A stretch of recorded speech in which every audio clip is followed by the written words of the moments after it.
as they do. I just want to begin by saying this is, I don't know, the perhaps 15th, 16th installment of these conversations that I have been hosting for SAPIR ever since we began the journal a little over a year ago.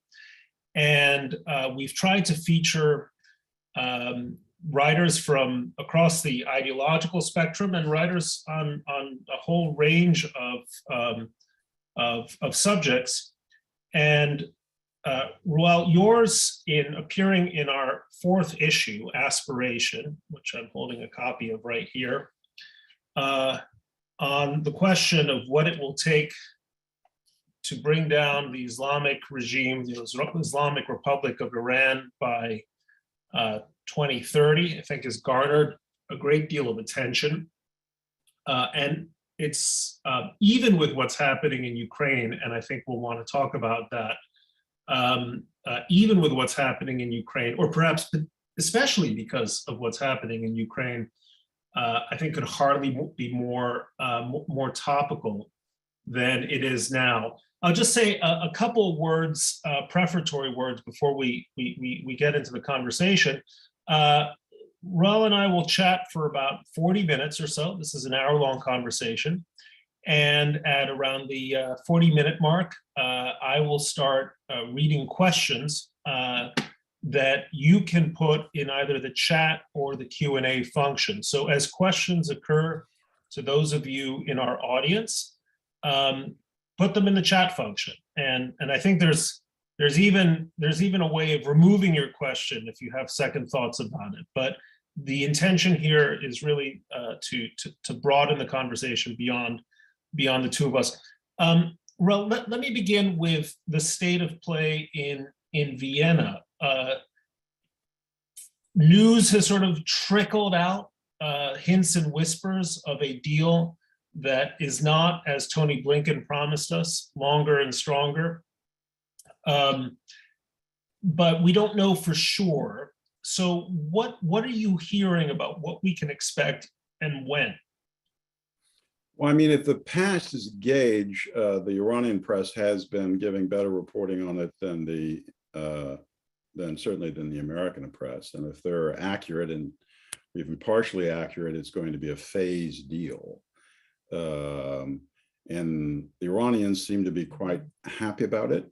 There does seem to be a bit of a hiccup that may not have been planned because the IAEA director, Rafael Grossi, did go to Tehran, and he did remind them that they had not answered his questions about manipulated uranium particles that had been discovered primarily because of the Israeli intelligence that came through the archive heist.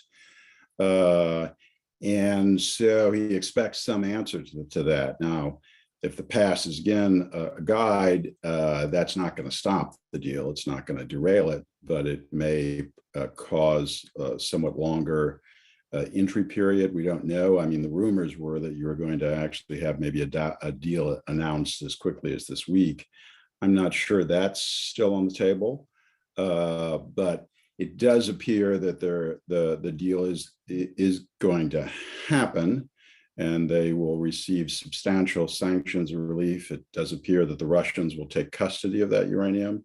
They're highly enriched uranium, the 60% uranium. It's not clear what's going to be the top threshold of uranium enrichment that the Biden administration will allow.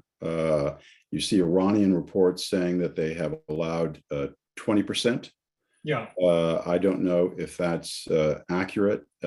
I find all those discussions fairly irrelevant since we know for sure they're not going to seriously curtail the development of advanced centrifuges. We know for a fact that they have a very large stockpile of centrifuge parts and miraging steel, which is required for the production of centrifuges. So, and we saw already when they decided to amp up their program after Donald Trump withdrew the United States from the JCPOA, they can put online these machines pretty bloody quickly, and they can ramp up the enrichment percentage, purity, to basically whatever the level they want rapidly. Right, So, and I think one point that's worth just explaining, a technical point, is that the difficulty of getting uranium to a state where you can use it in a civilian nuclear plant is considerable. But then with each successive jump from 5% to 20% to 60% to 90%, yeah, becomes that much easier. It's like trying to use a blender to liquefy fruit. The process accelerates. Exactly. I mean, the hardest part is getting up to 20%. They've already mastered that, and they've made faster progress with the development of the centrifuges than their primary overlord and expert, Ali Salehi, who has a PhD from nuclear engineering from MIT. He had written extensively on this. He was a big advocate of the JCPOA, and his argument was the JCPOA's sunset clauses overlapped with the time required to develop the advanced centrifuges. So the Iranians lose nothing by that deal, and they gain all the money and the access to greater commerce and trade. They've actually made faster progress in developing the IR4s and the 6s than I think he anticipated. So they're in a very good state. So let me ask you this. We are about to, if this deal goes through, and if Russia is a major player in becoming the custodian of the more highly enriched uranium, the uranium that's at 60%, we're not talking huge quantities, right. But if Russia, in a sense, is a linchpin player in this agreement, are we not hostage an agreement to a country we are otherwise doing everything short of war to oppose in terms of Ukraine? I mean, this does not seem to me a linkage which favors American interests. Yeah, I don't know if I'd use hostaging, but it is certainly amusing that the Russians, who were trying to isolate every place else, or have inserted themselves to be at least a player in this agreement. And you could certainly tell by looking at Ambassador Ulyanov that they were enjoying it considerably. And you also have to think that Putin and the ambassador was probably well aware of the invasion. So they've been more or less stage managing this, anticipating what would happen after the invasion of Ukraine. So I have to give the Russian ambassador bonus points. I think he's played a very weak hand in Vienna well. So take off for a moment your Middle East analyst hat and put on your Washington Politico hat. Yeah.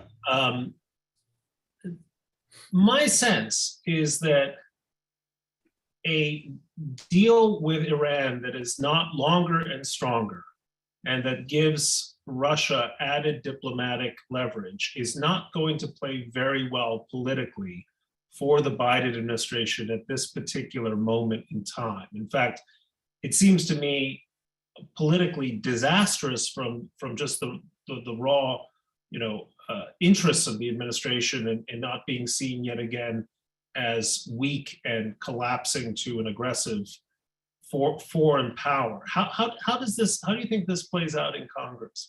Well, I mean, I think this is certainly going to be more distasteful politically than the JCPOA was. Now, the Iran issue has become a polarized political issue. So most Democrats are going to be in favor of this deal. Most Republicans and a few notable Democrats will be opposed. I think there'll be a larger number of Democrats up on the Hill who privately will express their dismay. But I do expect the Biden administration to draw from the Obama playbook, and that is they're going to say, what's your alternative? It's either this deal or war or surrender. And the Republicans are going to come back and essentially they're sort of frozen in amber. They're going to say, well, no, we're going to increase sanctions and we're going to wait for a better deal. But the nuclear facts on the ground tell you that Iran has essentially become a nuclear weapons capable state. The only thing that might be stopping them is if you believe the Israeli estimate, I describe it as a guess, that they're 18 to 24 months away from building a nuclear trigger. That's the only thing that's keeping them from being a nuclear weapon state. We know from the archives and from our own intelligence that, they've more or less mastered everything else. So let's relitigate for a second the wisdom of Trump's withdrawal from the JCPOA back in 2018, because the criticism obviously is we had a deal that, for all of its many flaws, Iran was not flagrantly cheating on. It was cheating on it. We know that, but it was at least keeping Iran's bid to enrich uranium to higher levels of purity in check. It was more or less functioning. Trump comes along, imposes the most punitive sanctions possible, and all it did, according to the critics, is incentivize Iran to sprint rather than stop. Well, I mean, I think you have to start with, are you in favor of a virulently anti-American theocracy extorting the United States? I mean, that's essentially what the JCPOA was. Now, if you're comfortable with that, then I think you can make an argument that, maybe we get 10 years out of the JCPOA. Trump accelerated history. There's no doubt about that. He also stopped the extortion. I mean, you have to, I would argue you really only had two plausible options. You could either go for preventive military strikes with all the unknowns involved in that to see if you could disrupt, convulse the nuclear program, or you say, all right, defend the nuke, but we're going to adopt a Cold War strategy. We're going to maintain sanctions, and we're going to have, to whatever extent we can, politically acceptable, have some type of containment strategy. Everything else, I think you lose. With the JCPOA, you were giving a regime that has engaged in despicable behavior, who has gained dominance in the northern Middle East, and you're giving them money, you're fueling them, you're allowing them to expand, you're stopping certainly the economic factors that became evident in the uprisings, the demonstrations in 2017 and 2019. You're stopping that economic factor, which led to considerable tumult inside of the country. And I think that's what we want to see. We want to see greater tumult. American sanctions were not the primary agent behind those internal convulsions, but they certainly were a factor. The Biden administration will do its best to eliminate that factor. So, I think that's it. I mean, I think appeasement's a plausible policy if you're Liechtenstein. I think appeasement's a pretty bad policy if you're a superpower. But unfortunately, that is not the way the United States has conducted itself vis-a-vis the Islamic Republic. Over the years since 1979, they have killed and wounded hundreds of Americans in each and every time, minus the 1988, where the US Navy destroyed the Iranian Navy, and Donald Trump's surprise action of taking out Qasem Soleimani, and every time, and we've ignored their lethal actions. So let's talk about the Israeli angle of this here. I mean, Israel has, since Olmert, if not before, maybe the Sharon government, been warning very starkly that under no circumstances would it allow Iran to acquire nuclear, never mind a nuclear weapon, but they also talked, at least privately, about a nuclear weapon capability. And just to make that clear to everyone tuning in, Japan is a nuclear weapons capable state in that it has the wherewithal to rapidly assemble a robust nuclear arsenal in a matter of probably weeks, because it has plutonium, uranium, the technological know-how. It chooses not to.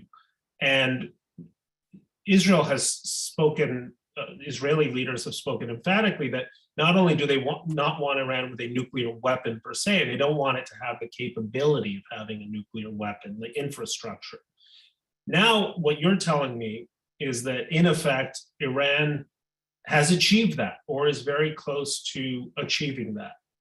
And at least in the last year, we've seen no evidence of robust Israeli activity.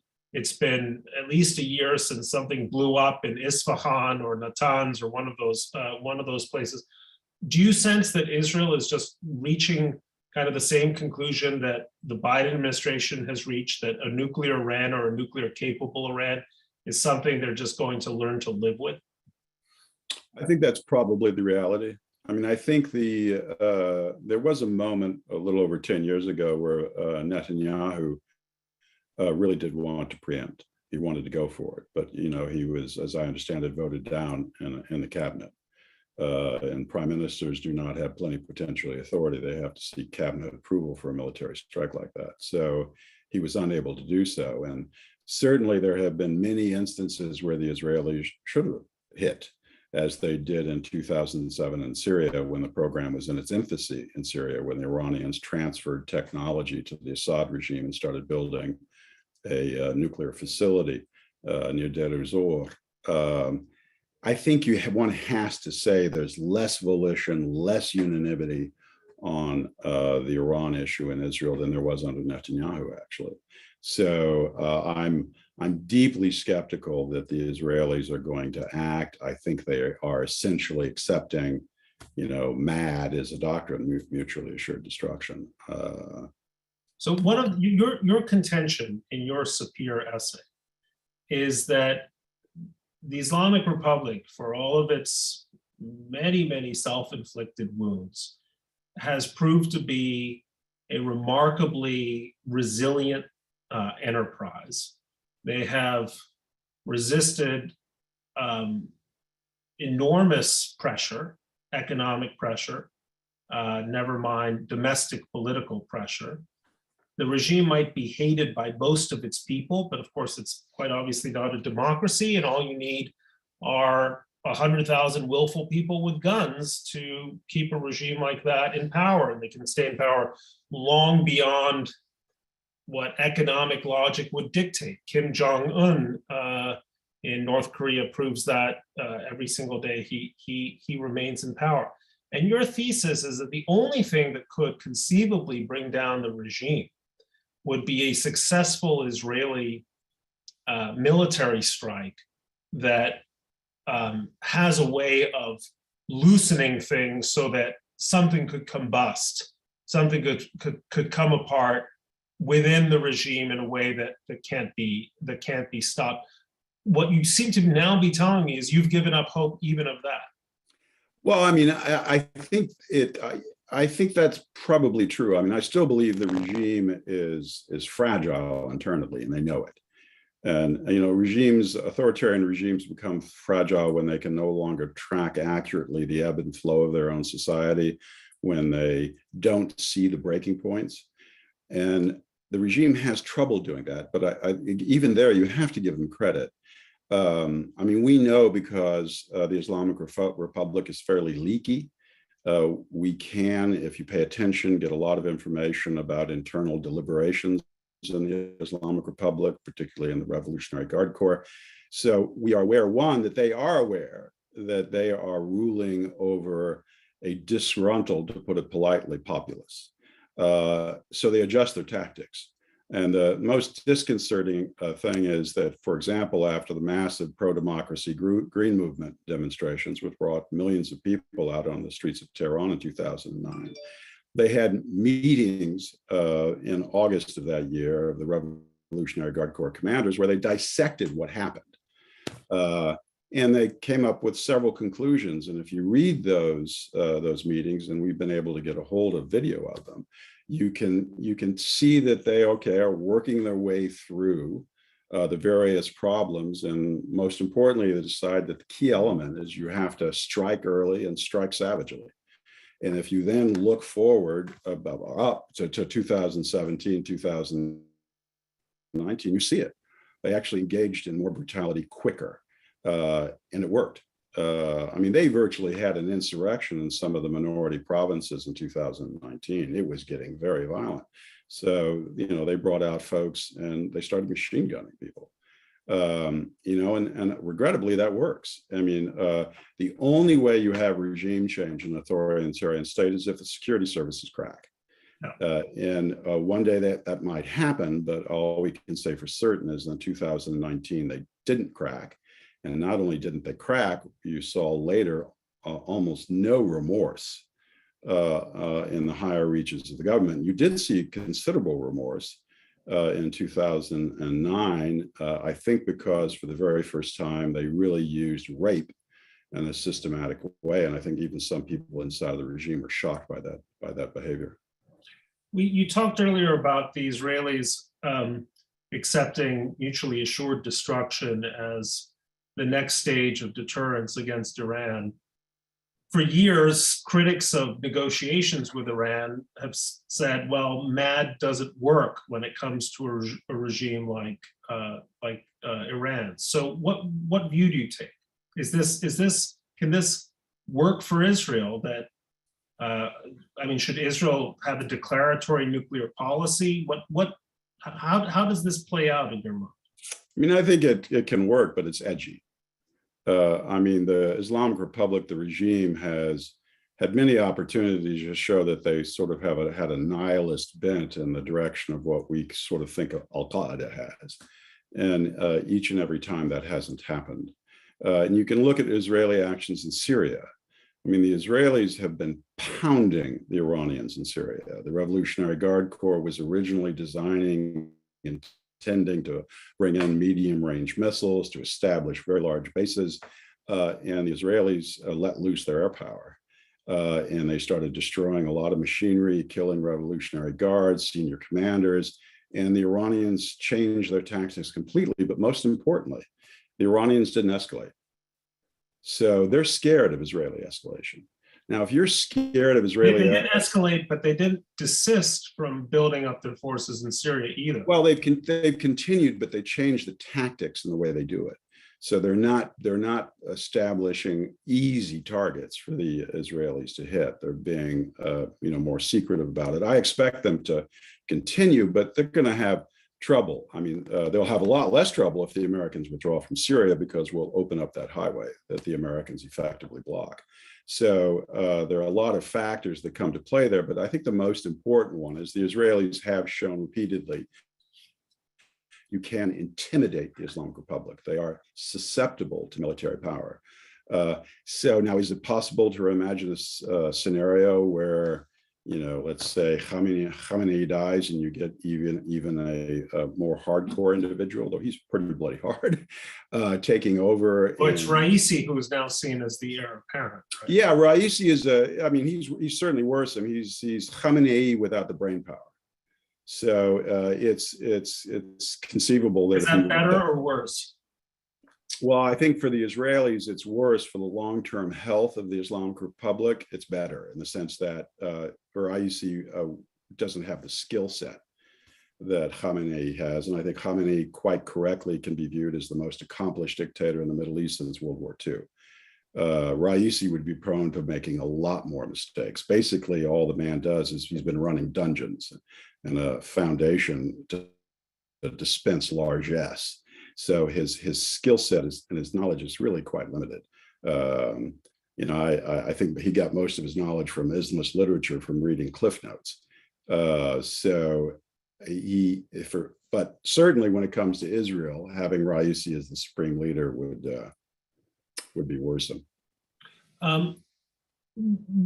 One sort of easy to anticipate consequence of a nuclear capable or a nuclear Iran is that Saudi Arabia won't wait long to reach for a nuclear capability, probably one they sometimes hint they have more or less stashed away in Pakistan. The Turks, who certainly have the capability, the industrial and knowledge base, would move quickly. Quite possibly even the Egyptians, although there the base is a little more limited. So you're suddenly looking at a Middle East in, let's say, 10 years where you have not two antagonists with nuclear weapons and other countries caught in between, but the constellation of 3, 4, even 5 nuclear states, each of them at daggers drawn with one another. Tell me how that doesn't end in disaster.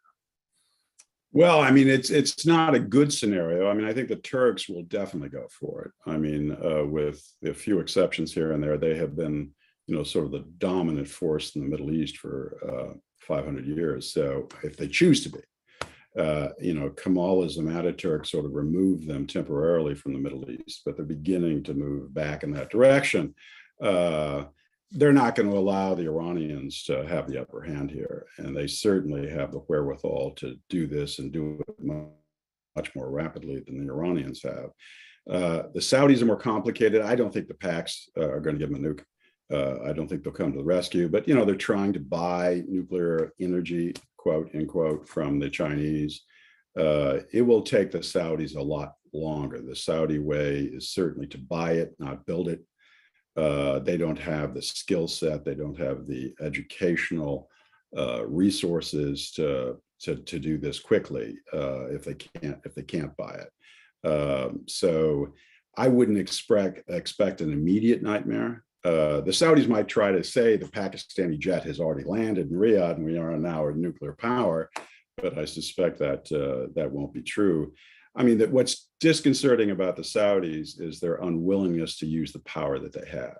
Perhaps MBS, the crown prince, is scared to do so because he realizes his rule in the state is fragile. But I mean, and when you say the power that they have, their air power. I mean, for example, when the Iranians decided to take out through drones and cruise missiles about half of their oil production.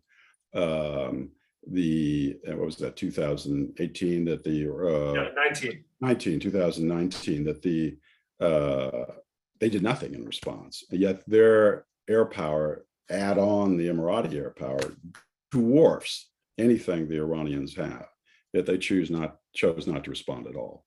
So and they chose not to respond because their Air Force, however well equipped in theory, is incompetent in practice, or because they feared escalation? I think they fear escalation. I think they believe that in a tug of war with the Iranians, they lose. And I think that's the correct assessment. They probably do lose. So they have not gone there. I mean, you don't really have what I would call a big national backbone in either of those two states. So I think their response, and you could see it, I mean, the Emiratis were open about it. MBS was quiet. They sent emissaries to Tehran not long after that. And I think that is what you would expect for them to do, is to essentially try to negotiate their way out of it and say, listen, we're not going to be a threat. As long as the Americans are there, in the southern Middle East, then the Iranians are effectively checked. If they leave, then I think what we consider now inconceivable could become quite conceivable. First and foremost, you could imagine the Iranians going for Bahrain. You have a large captive Shiite population there, which is being radicalized by brutal behavior by the ruling family. So you could see the Iranians trying to stir up a lot of trouble much more aggressively. If the US Navy and Air Force were not in the Persian Gulf. And Israel would have to become a far more militarized state to be able to exercise or to fill in any of the gaps left by an American departure. So let me ask you, the Israelis have emphasized again and again that whatever is signed or agreed in Vienna doesn't bind Jerusalem. But does it? Is that true? I mean, in actual practice? I think it certainly ties a few knots. I think amongst the many reasons why the Israelis haven't done this is concern about the American reaction, concern that it will permanently shear off the Democratic Party, that they will alienate, a lot of Americans, maybe some on the right too. And they don't want to, I mean, many Israelis still see themselves sort of being naturally part of European orbit, particularly on the left, the Israeli left, even though there's not much left of it.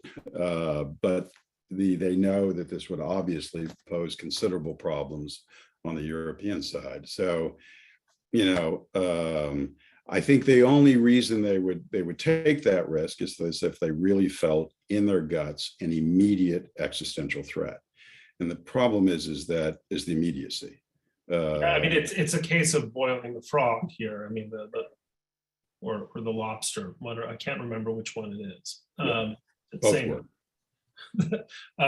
the same principle.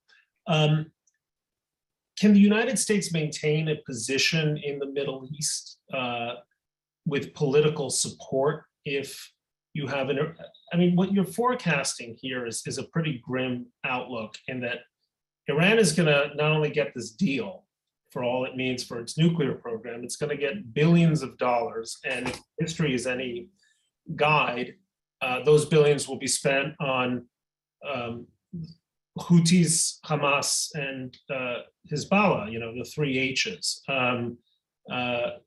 to essentially continue their march towards the establishment of a de facto Shiite crescent, as it's called, in the Middle East.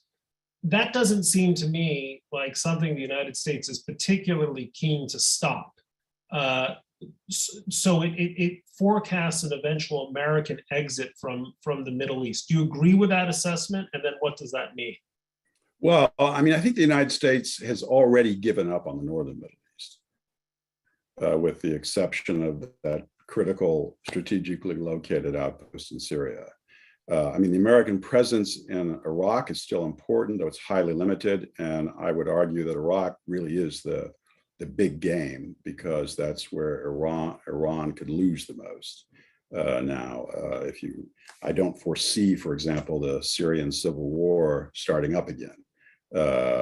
When that was active, then the Iranians were scared they could lose everything if they lost Syria, because it would jeopardize their position in Lebanon, and they would have lost an open combat, and it would have been, I think, disastrous for the Revolutionary Guard Corps. But for the time being, it looks like they've got that one under control. So then you get back to Iraq, which is effectively a Shiite state. But a lot of those Shia do not like the Iranians. So you have this tension that exists, which is a long tension between what you call, Arab and Ajam, between Iranians and Arabs. And they know that. So they can't take a heavy footprint in Iraq. They have to do these things through the back door. They have to intimidate people, not out in the open, but more discreetly. So it's a more challenging game, but I don't see the Americans effectively trying to counter. I don't think we have the wherewithal to do that. Iraqi democracy, which isn't dead, by the way, works against us because it has a very profound nationalistic strain. So it limits Americans' actions there. So the northern Middle East, I think it is for the most part lost. The Iranians have the sway there. The only ones who can possibly check them are the Turks. The southern Middle East is different. I mean, as long as the American Navy and Air Force stay there, and it doesn't cost much for us to keep them there, then their mischief is limited. Obviously, we're not going to engage in greater aggressive behavior and try to, for example, stop their arming of the Houthis. That would be a very expensive endeavor to try to do that. The Houthis are more or less a win-win for the Iranians. It costs very little for them to maintain support for the Houthis, and it truly annoys, and perhaps in the midterm actually seriously weakens the Saudis. So it's a good game for them. We're not going to get into that, but we can stop worst case scenarios. So go ahead. And if we were, which we're not, going to maintain a sanctions wall, then you could at least deprive them of the hard currency and make it more likely that down the road, sooner not later, that internal tumult comes back. I mean, the regime has feared for over 30 years now that you could have some unexpected spark inside of Iran that the security services simply cannot handle. So if you were the security cabinet in Israel, what would you advise? Well, I mean, I would advise them to go for the strike. But you obviously have to have a consensus, and you have to be aware that they may not be able to do that. Obviously, you don't want to go for the strike if you don't think you have a chance of success. There's nothing worse than engaging in military action and losing completely. So you don't want to engage in something if you think, no, I just can't do that. In which case you'd have to default you're going to have to default to MAD. But if you think you could pull it off, then I would go for it. I think it's worth the risk. It's worth the roll of the dice to try it, because otherwise, I think you can say with some confidence that they've got the nuke, and you're going to have to live with MAD. And there is that element. It's for the United States, Iran isn't an existential threat, but for Israel, the potential is there. It is always going to be there. So I think it is worth rolling the dice to see if you can change the outcome. Well, a final question before we turn to the audience questions. A year ago or so, Iran and China inked a strategic agreement. This creates a kind of a trilateral axis between Russia, China, and Iran, with Beijing as the hub. How should that change our thinking, if at all? Well, I mean, there are three pretty aggressive revisionist powers in play: the Chinese, the Russians, and the Iranians. So it is natural the three would align up. I think for the Iranian side, what that's going to bring them is advanced weaponry, conventional weaponry. They have been starved of conventional weaponry for a variety of reasons, sanctions being a big one. Well, they're still flying, if they can fly, jets from the era of the Shah. Absolutely. I mean, I have to give them compliments. They've been pretty industrious in smuggling in parts and trying to keep what they have flying. So I would expect the Iranians to start investing a lot more money in conventional weaponry, a lot more. And they need the Russians and Chinese wouldn't be bad either, because Chinese technology in certain areas is superior to the Russians. So that for them is the biggest plus. And also with the Chinese, it gives them an outlet against sanctions.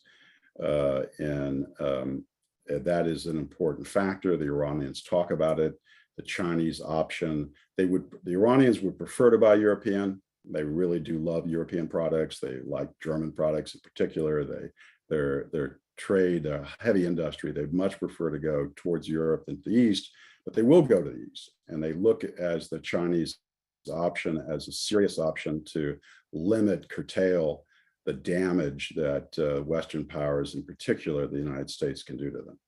So it sounds to me, just before I turn to the audience, it sounds to me that what you are saying is we may not be able to stop Iran from becoming at least a nuclear capable state. It may already be a nuclear capable state. Our choice really with this agreement is whether we want it to be an impoverished nuclear capable state or a much richer one. Is that a fair assessment? Yeah, no, I think that's exactly the choice. And with choice number two, again, that you up the possibility of internal convulsion, which ultimately is the objective. It's like, I was once in Paris, and they have a very good nuclear team, always have had one, a very good Iran team. And, I just said to them— Yes, the analysis is great, but the conclusion sometimes leaves— Yes, yeah, that's always a French problem, but and they punch above their weight. Yeah. And they're all before me, and I said, "Okay, everybody honest, how many of you here are in favor of regime change?" And everyone raised their hand. All right, everybody wants regime change. It's just that no one wants to go through the effort, the process that might accelerate it. So if regime change is the ultimate answer to the Islamic Republic, but unfortunately, it doesn't appear that it's going to be coming anytime soon. I don't know if they punch above their weight. They think above their punch. It might be more. All right. If you want to be, if you want to be mean, as I'm somewhat a Francophile. So let me turn to our audience, and seriously, please ask away. The purpose of these conversations is is for the benefit of those tuning in. So Jay Mayesh asks, what is the best argument you can make in favor of doing the deal with Iran with Russian cooperation? Well, I mean, if you want the deal to happen, it's all been set up and premised on the Russians taking the highly enriched uranium. So you would have to find, I guess you would have to have the Chinese take it. They'd have to agree to it. So I suspect that if the Russian part of this were taken out, but there, you know, there are reactors in Ukraine that could surely use more enriched uranium. Yes, that I suspect the entire deal would unravel. So I don't think they'll want to go there. I don't think the Europeans will want to go there. I would expect, I mean, the Russian invasion of Ukraine has complicated this and made things uglier. But I would expect the Europeans, all of them, particularly the Brits, the French, and the Germans, to support this deal. That's the best argument you can make in favor of the deal? Yeah, if you, I mean, I would make no argument in favor of the deal, but yes, I mean, if you believe that the deal gives us another 2 or 3 or 4 years surcease to our nuclear anxiety, if you don't mind being extorted, then I think you're going to have to keep the Russians in it, because if you cut them out, I suspect the whole thing will unravel. Ephraim Perlmutter asks, what is the estimated last date that an effective military strike could be made against the Iranian nuclear project? I don't think he's actually asking for a date per se, but a threshold, right? Well, that's a good question. I mean, my old abode, Langley, is telling the White House that the Iranians can reconstitute a nuclear weapons program 2 to 3 months after an American military strike.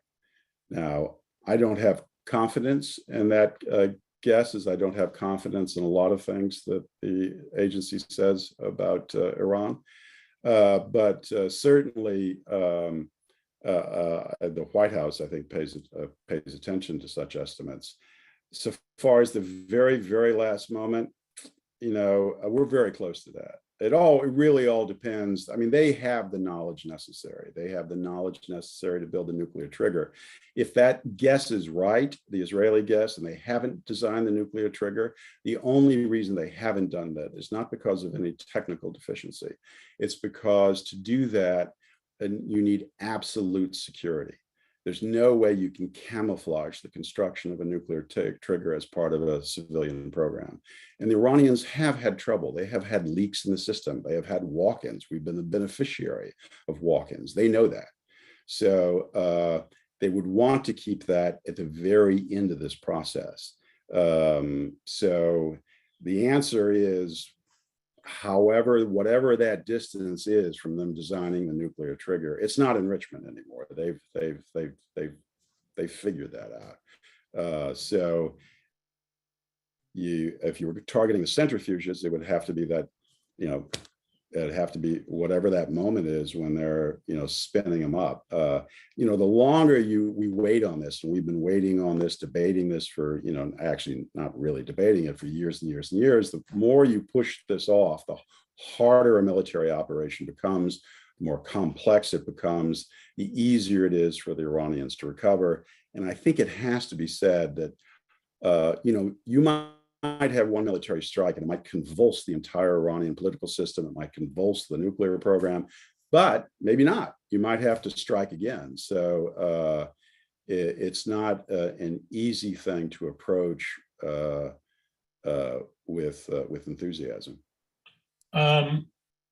Gary Rosenstein asks, we now see a world financial industry closing off Russia. We also see deplatforming of Russia's individuals around the world. What is the likelihood that Israel may be deterred from attacking Iran's nuclear sites for fear of being viewed as an aggressor state and being cut off in the same way that Russia is now being cut off?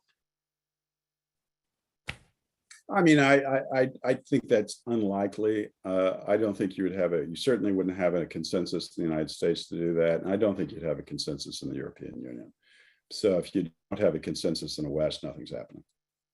Eric Cantor asks, with a Chinese-built port in Haifa, does Beijing have a potentially sobering effect on Iran, re Israel? No, I don't think that's. And why not? I don't think the Iranian-Chinese nexus has developed to the point that, and I'm not sure the Iranians will allow it to develop to that point where they could conceivably check Iranian actions. The Iranians are very sensitive to the foreign intrusion. There are big debates about even allowing, Russian fighter bombers to refuel on the way to Syria. They did. They continued to do it, but I mean, it's a prickly issue. So I don't think the Chinese are going to get that type of leverage over the Iranians. One point that I think is notable, this isn't being asked here, but I'm just reminded of it, is Israel has conspicuously been in the camp of non-denunciation when it comes to the war in Ukraine because of various Israeli equities vis-a-vis Russian Jewry and vis-a-vis Russian control of Syrian airspace. And Natan Sharansky, among others, has made the point that this is the result of a kind of American dereliction of duty that has forced Israel to adopt much more of a freelancing position than it might have, say, 20 years ago, where the thing to do was just stand behind the United States at moments like this when it's corralling international support. So are we seeing here in Ukraine, and perhaps with respect to China as well, Israel beginning to feel its way, even if tentatively, towards a more independent foreign policy stand, where automatic obedience to the wishes of the United States is just no longer quite taken for granted? And if that's true, what does that mean? Or what do you think that says about Israel's state? Because on the one hand, it suggests a kind of maturity, right, that it can do this. On the other hand, it suggests that it's being cast off. Yeah, I mean, I think it's undoubtedly true. The Israelis are trying to find a path, more wiggle room from the United States. I think many Israelis are angst-ridden over it. It's going to demand much more of them. I mean, listen, the Abraham Accords would never have happened if it hadn't been for American weakness. They're not a product of American hegemony. They're a product of the absence of it.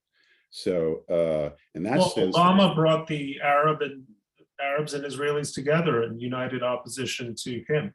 Yes. So there is an upside, you might say, to the weakening of American power in the Middle East, but the downside of it for the Israelis is they have to take on a lot of responsibilities, or they at least have to stare at the ugly choices before them.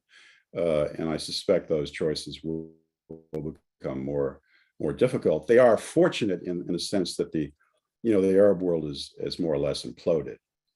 So what had been near enemies are no more. I mean, probably the greatest threat that they fear from Egypt is that it completely implode. So, that they have a lot less to worry about, and that's a good thing, but they obviously do have to worry about Iran and countering it, because its ideological core is still vivid. It's not dead yet. They haven't moved anywhere close to Thermidor. In fact, they seem to be going in the opposite direction. So, and Israel is a target, and that's going to remain. Thermidor is not a culinary reference just here. It's simply it's a revolutionary or a reactionary reference. Does that mean you have Thermidor in the kitchen? I do, yes. Okay. David Weiss asks, given all these circumstances, what are the probabilities, advantages of an alliance, or at least significant cooperation between Turkey and Israel to counterbalance Iranian power? Is there enough mutual interest there? Well, I think there would certainly be interest on Israel's part. whether there would be sufficient Israel interest on Ankara's part, that's more problematic. I think part of this new Turkey has a much more profound Islamic component. So dealing with Israel is trickier. It's not the Kemalists anymore. It's not impossible, but it is going to be difficult. And certainly with Erdogan, who sees himself sort of as a Sunni overlord, I don't think the Israelis can have any confidence in that arrangement, though it is possible transactionally for, I think, the Israelis and the Turks maybe to combine and against certain Iranian actions. Wolf Grossman asks, how can MAD, mutually assured destruction, work when Iran has declared it is willing and able to absorb very heavy losses in a nuclear exchange with Israel, stating further that their view is that Israel does not have the ability to absorb due to its diminutive geographic size? Yeah, that's a good question. I mean, the gentleman who said that was Akbar Hashemi Rafsanjani, the former major domo of the political clergy, who was gutted, by the way, by the supreme leader. I don't think it's true. I don't think they are willing, and I think their past actions have shown them repeatedly that they don't have this sort of nihilist millennial Islamic desire. So I think the Israelis have clearly shown they can check them in Syria, that the Iranians aren't willing to escalate. And the Iranians always think first about their home front. So they know how precarious their hold on the country could be, and they don't want to take, I think, severe shocks. So I would be surprised if they want to get into a nuclear slugging match with the Israelis, so long as the Israelis maintain, nuclear forces at sea. Then I think you're referring to the submarines. Yes, then I think the Iranians know that they're going to get obliterated, and I think they know the Israelis would obliterate them.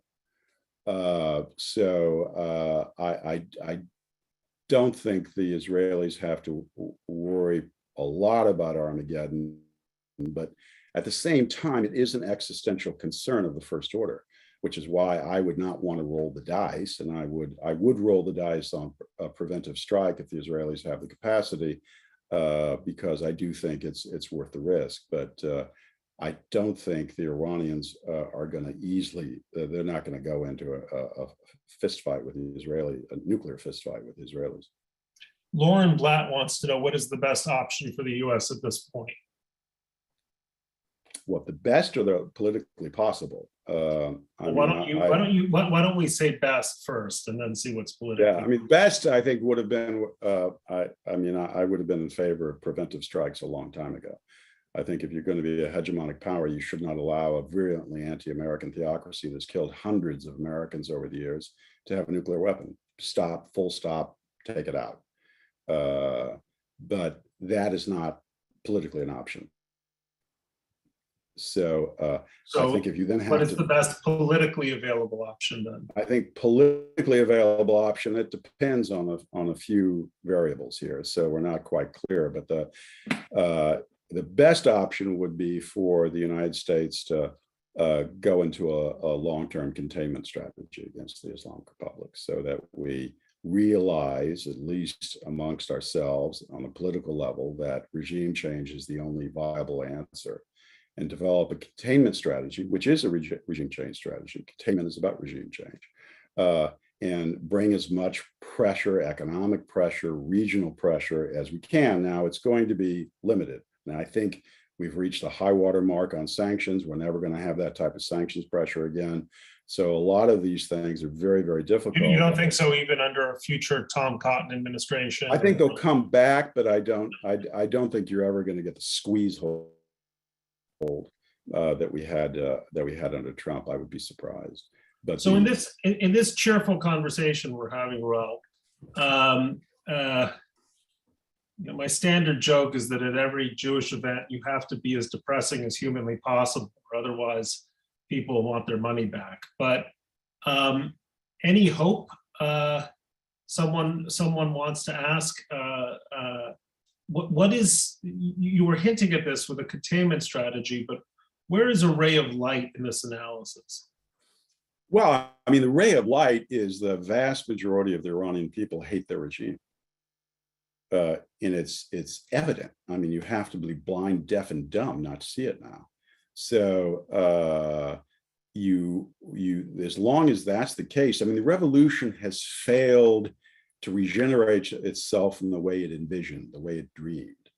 Now that makes the ruling elite actually nastier, all right? But the long-term prognosis, maybe the midterm prognosis on this is pretty good. If you were to have the collapse of the Islamic Republic, it would, like the revolution in '79, send shockwaves throughout the entire region, and they'd be mostly good shockwaves. But that is not something that seems at all likely short term. It's possible. I mean, I always have to say that the Iranian security services, they plan, that's the bad news, they plan on the unexpected spark, that something could happen that could set off a wildfire and they simply cannot control. So we always have to know that that is a possibility. You can't really build policy based on that possibility, but it should inform all of our actions. And certainly it should inform us when we look midterm and long term and say, all right, if this is a villainous regime, let us try to bring and keep as much pressure on it as possible. The problem is the Biden administration is really different. It is the first administration since 1979 that is not searching for moderates in the Islamic Republic. It's really quite striking. They're doing a deal with the worst people in the regime, what we used to, the hardcore, and that's all they want. They're not doing it as Obama did it, with the expectation that capitalism would, cool the religious, nasty religious impulses, and we'd all, eventually have some type of kumbaya experience. I don't think the Biden administration, I don't think Tony Blinken, Jake Sullivan have any illusions now about the nature of the Islamic Republic. They have no long-term hope that the trade will, somehow change the nature of the Islamic Republic. I think they're just after a very short-term solution so they can kick the can down the road, get it off the plate, and then turn to something they care about, or care more about, which is Russia and China. Reuel, thank you so much for this hour. I'm more despondent, but I think much better informed, and I hope that's true of everyone who listened in. The issue is called aspiration. SAPIR. We started this a year ago with the Maimonides Fund to spark conversations of the kind that we're having here in the search for pragmatic answers and solutions to create thriving Jewish life, and not just intellectual life, but the rest of living as well. And I hope this was worth the time of the people who listened in. It was certainly worth mine. I really want to thank you, Reuel, for participating in this. We will have subsequent conversations. SAPIR, initially, we envisioned 4 issues. We're now extending that, and our next issue is going to be about Zionism. So please continue to participate. I really want to thank the people who tuned in, and let's meet again, and welcome to my study. Have a lovely rest of your day. My pleasure. Thank you.